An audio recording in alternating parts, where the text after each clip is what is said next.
बिस्मिल्लाहिर्रहमानिर्रहीम इय्याका नअब्दु व इय्याका नस्तईन। अस्सलाम वालेकुम टू ऑल। तो भाई हमारी आज की डिस्कशन के अंदर जिस फाइलम के ऊपर हम डिस्कस करने लगे हैं वो फाइलम हेमिकोडेटा है। बेटा ये एक छोटा सा फाइलम है, हम इसको डिस्कस करते हैं, देन फिर हम मूव करेंगे फाइलम कोडेटा की तरफ। अच्छा, फाइलम हेमिकोडेटा को हेमिकोडेटा या हाफ नोटोकोड इसलिए कहा जाता है। पहले तो मैं आपको बता दूं कि नोटोकोड होता क्या है। जब कोई एम्ब्रियो डेवलप हो रहा होता है ना, जब कोई बच्चा डेवलप हो रहा होता है, जब फीटस बन रहा होता है, तो उस वक्त उसके अंदर डायरेक्ट वर्टिब्रल कॉलम नहीं बनता। हमारी जो रीढ़ की हड्डी है ना, डायरेक्ट वो नहीं बनती। पहले एक ट्यूब होती है जिस ट्यूब को हम कहते हैं नोटोकोड। फिर ये ट्यूब आहिस्ता आहिस्ता कन्वर्ट हो जाती है किसके अंदर, वर्टिब्रल कॉलम के अंदर। लेकिन इस फाइलम के अंदर जितने भी मेंबर आएंगे ना, उनके अंदर ना तो ये ट्यूब वर्टिब्रल कॉलम में कन्वर्ट होगी और ना ही ये कंप्लीट होगी, ये हाफ होगी। तो इस फाइलम का नाम हमने क्या रखा हुआ है, फाइलम हेमिकोडेटा रखा हुआ है। हम देख लेते हैं कि इसके जनरल कैरेक्टरिस्टिक्स हमारे पास क्या है। ये एक बहुत छोटा सा हमारे पास फाइलम है, इसके अंदर 90 स्पीशीज आती हैं बस। और इनकी जो बॉडी होती है वो सॉफ्ट होती है, और ये ज्यादातर जो सैंडी और जो मडी सी बॉटम होता है ये वहां पे रहना पसंद करते हैं। ये बायलैटरल सिमेट्रिकल होते हैं, आपको पता है ऑलरेडी। ये ट्रिप्लोब्लास्टिक होते हैं, यानी इनके अंदर एक्टोड्रम, एंडोड्रम और मीजोड्रम मौजूद होती है। और आपको पता है कि अगर इनके अंदर मीजोड्रम मौजूद है तो इनके अंदर एक अदद कैविटी भी मौजूद होगी जिसका नाम क्या है, सीलोम। और ये जितने भी होते हैं ये हेट्रोफ्रोडाइट होते हैं विथ नो सेक्सुअल डायमॉर्फिज्म, यानी कि जैसा मेल दिखने का होगा वैसे ही इसका फीमेल दिखने का होगा, कोई उसमें फर्क जो है मौजूद नहीं होता। और ये हेट्रोफ्रोडाइट होते हैं, यानी मेल के सेक्स ऑर्गन अलग होंगे और फीमेल के सेक्स ऑर्गन जो है वो क्या होंगे, अलग होंगे। और ये जितने भी होते हैं ये ड्यूटेरोस्टोम्स होते हैं, यानी पहले इनके अंदर एनस बनता है, फिर इनके अंदर क्या बनता है, माउथ बनता है। और ये भी एक लार्वल स्टेज पास करते हैं जिसको टोर्नेरिया कहा जाता है। और मैंने आपको पहले भी बताया था कि ये जो टोर्नेरिया लार्वा है ये बाइपिनेरिया लार्वा से रिसेम्बलेंस रखता है।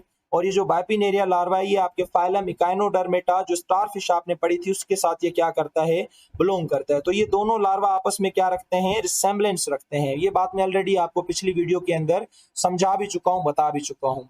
तो ये कहते हैं कि ये ज्यादातर अकेले रहते हैं या कभी कभी ये कॉलोनी बना के भी रह लेते हैं। इनके पास जो सर्कुलेटरी सिस्टम होता है वो ओपन सर्कुलेटरी सिस्टम मौजूद होता है, और इसके ऊपर मैं ऑलरेडी चैप्टर नंबर 14 के अंदर डिटेल में डिस्कस कर चुका हूँ। इसकी जो मोस्ट कॉमन एग्जांपल है ना हमारे पास वो है ब्लानोग्लोसस गिगास। ये वाला जो ऑर्गेनाइजम्स आपको नजर आ रहा है ये इस फाइलम से क्या करता है, बिलोंग करता है। सही है, बस इस फाइलम के बारे में इतना ही आपकी किताब के अंदर लिखा हुआ है। अब हम मूव करते हैं अपने काम के फाइलम की तरफ, बहुत इंपॉर्टेंट फाइलम की तरफ, जिसका नाम है फाइलम कॉर्डेटा, जिसमें हम आ जाते हैं, फिशेज आ जाती हैं, बर्ड्स, रेप्टाइल्स, एम्फीबियंस, वो सारे आपके इसके अंदर आ जाते हैं। और इसका मतलब होता है विथ नोटोकोड, यानी इनके पास कंप्लीट नोटोकोड होगा। लाजमी नहीं है कि इसके पास अगर नोटोकोड है तो हर ऑर्गेनाइजम्स के अंदर ये वर्टिब्रल कॉलम के अंदर क्या हो, कन्वर्ट हो। कुछ के अंदर कन्वर्ट होगा, कुछ के अंदर कन्वर्ट नहीं होगा। और इसी के लिए हम इस फाइलम के ऊपर डिटेल में बहुत अच्छे तरीके से क्या करेंगे, डिस्कस करेंगे। लेकिन पहले हम इसके थोड़े से जनरल कैरेक्टरिस्टिक्स के ऊपर क्या करते हैं, डिस्कस करते हैं। और इसकी जो क्लासिफिकेशन है इंशाल्लाह वो हम अपनी अगली वीडियो के अंदर डिस्कस करेंगे। अच्छा, इस फाइलम के अंदर आपको तकरीबन कोई 45,000 के करीब स्पीशीज मिल जाती हैं। ये सारे के सारे बायलैटरल सिमेट्रिकल होते हैं, ये सारे के सारे ट्रिप्लोब्लास्टिक होते हैं, यानी इनके अंदर एक्टोड्रम, एंडोड्रम और मीजोड्रम मौजूद होगी। और इनके अंदर अगर मीजोड्रम मौजूद है तो आपको पता है कि इनके अंदर कैविटी भी मौजूद होगी जिसे हम क्या कहते हैं, सीलोम कहते हैं। और इस सीलोम के अंदर हमारे मेजर ऑर्गन्स पाए जाते हैं। तो देखो बेटा, कभी ऐसा हुआ है कि आपकी अगर ये बॉडी है और इस बॉडी में यहाँ पे दिल लगा हुआ है और यहाँ पे किडनीज लगी हुई हैं, यहाँ पे स्टमक है, तो जब आप भागते हो तो ये यहाँ से हिलते क्यों नहीं है, ये हेड हिल के यहाँ क्यों नहीं आ जाता, ये किडनी हिल के यहाँ से नीचे गिर क्यों नहीं जाती, सोचने वाली बात है ना। तो ये इसलिए क्योंकि आपने कभी एनिमल को अगर स्लाटर किया हो, भी ईद आ रही है ना, तो करके आप देख लेना, ये जो ऑर्गन होते हैं ना ये किसी एक लेयर के साथ बहुत टाइटली अटैच होते हैं। उस थिन लेयर के साथ ये अटैच हुए होते हैं, वहां से हैंग हुए होते हैं। उस थिन लेयर को कहा जाता है मिजेंट्री। तो ये वो लेयर है जो कि हमारी कैविटी के अंदर इन ऑर्गन्स को क्या करती है, अटैच करती है। इनके साथ हमारे जो ऑर्गन है ना वो सस्पेंडेड होते हैं, वो अटैच होते हैं। और मोस्टली ये जितने भी इस फाइलम के अंदर मेंबर आएंगे वो सारे के सारे हेट्रोफ्रोडाइट होंगे, यानी कि हमारे अलग अलग सेक्सेस होंगे। और हम ड्यूटेरोस्टोम्स हैं, यानी पहले हमारे अंदर एनस बनता है, फिर हमारे अंदर क्या बनता है, माउथ बनता है। आपने याद रखना है, जिस तरह से आपने कहा था ना कि फाइलम मोलस्का के 3 फीचर होते हैं, एक उसका विस्रल मास, और दूसरा उसका मेंटल, और तीसरा उसका आपने फुट एंड हेड पढ़ा था। ये 3 फीचर आपको हर फाइलम मोलस्का के मेंबर के अंदर मिलते हैं। सेम इसी तरीके से फाइलम कोडेटा का जो भी मेंबर होगा ना, उसके अंदर आपको ये 3 फीचर मिलेंगे। एक नोटोकोड, दूसरा नर्व कोड, तीसरा फेरेंजियल गिल स्लिट्स। इन तीनों के ऊपर डिस्कस करते हैं, फिर लेक्चर को हम वाइंड अप करते हैं। तो भाई सबसे पहला जो हमारे पास लेक्चर है, फीचर है, वो हमारे पास नर्व कोड का है। अच्छा देखो, मैंने आपको क्या बताया, मैंने आपको ये बताया कि जब कोई बच्चा बन रहा होता है, जब कोई एम्ब्रियो बन रहा होता है, जब कोई फीटस बन रहा होता है, तो उसके अंदर एक कार्टिलेज की क्या बनी हुई होती है, रॉड बनी हुई होती है। इस तरह से एक कार्टिलेज की क्या बनी हुई होती है, रॉड। और इसी कार्टिलेज की बनी हुई रॉड को हम किसका नाम देते हैं, नोटोकोड का नाम देते हैं। अच्छा, कुछ एनिमल्स ऐसे होते हैं कॉर्डेट्स के, जिनके अंदर ये सारी जिंदगी नोटोकोड बन के रहती है। कुछ एनिमल ऐसे होते हैं जिनके अंदर ये नोटोकोड डेवलप हो जाती है वर्टिब्रल कॉलम के अंदर। अब इनकी आगे बहुत सारी मिसालें हैं, बाकायदे आगे इनकी सब क्लासेस हैं, तो उनके अंदर हम डिटेल में देखेंगे कि किन के अंदर ये हमेशा नोटोकोड ही रहती है और किन के अंदर ये वर्टिब्रल कॉलम के अंदर चेंज हो जाती है। अब वर्टिब्रल कॉलम वाले तो हम खुद हैं, हमारे अंदर ये चेंज हो जाती है। अब जस्ट हमने ये देखना है कि किन के अंदर ये सारी जिंदगी नोटोकोड बन के ही रहती है। तो मुझे उम्मीद है कि नोटोकोड वाली बात आप लोगों को समझ आ गई। अच्छा, सेकंड वाली जो हमारे पास बात है वो है नोटोकोड। सेकंड वाला जो फीचर है, अच्छा होता ये है कि वही बात करूंगा कि जब जो एम्ब्रियो बन रहा होता है, जब फीटस बन रहा होता है, तो उसके अंदर एक ट्यूब फिल्ड, इस तरह से एक ट्यूब होती है, उसके अंदर एक अदद फ्लूइड होता है जिसे हम CSF कहते हैं। छोड़ दें इस फ्लूइड का काम, अभी मैं आपको नहीं बताता, जस्ट आपने याद रखना है सेरिब्रो स्पाइनल फ्लूइड। ये ब्रेन के अंदर एक फ्लूइड होता है जो ब्रेन को प्रोटेक्शन देता है, और ये ट्यूब होती है। अब ये जो ट्यूब है ना, ये ट्यूब कहलाती है नर्व कॉर्ड।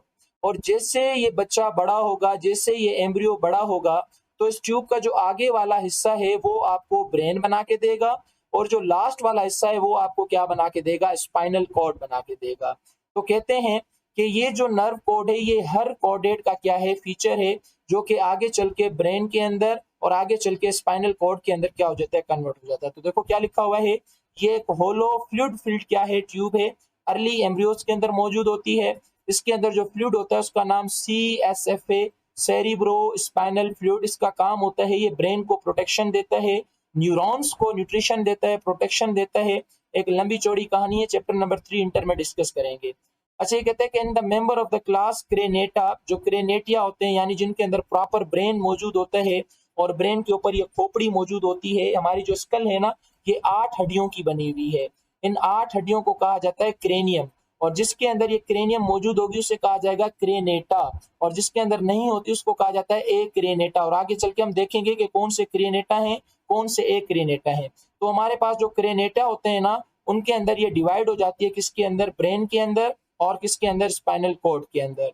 और हमारे पास जो थर्ड और लास्ट है वो हमारे पास फेरेंजियल गिल स्लिट्स है।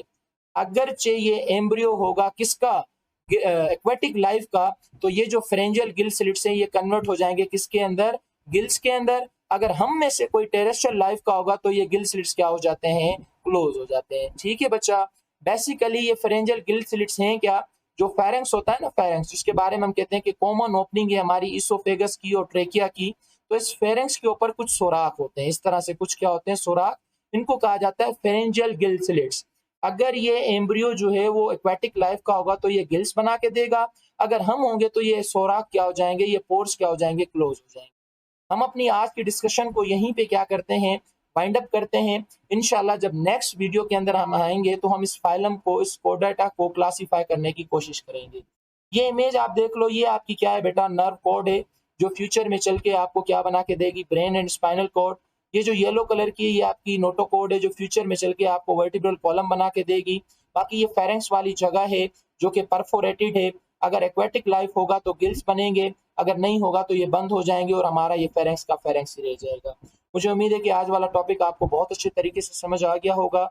हम अपनी आज की डिस्कशन को यहीं पे इख्तिताम पजीर करते हैं। तब तक के लिए अल्लाह हाफिज, अपना बहुत सारा ख्याल।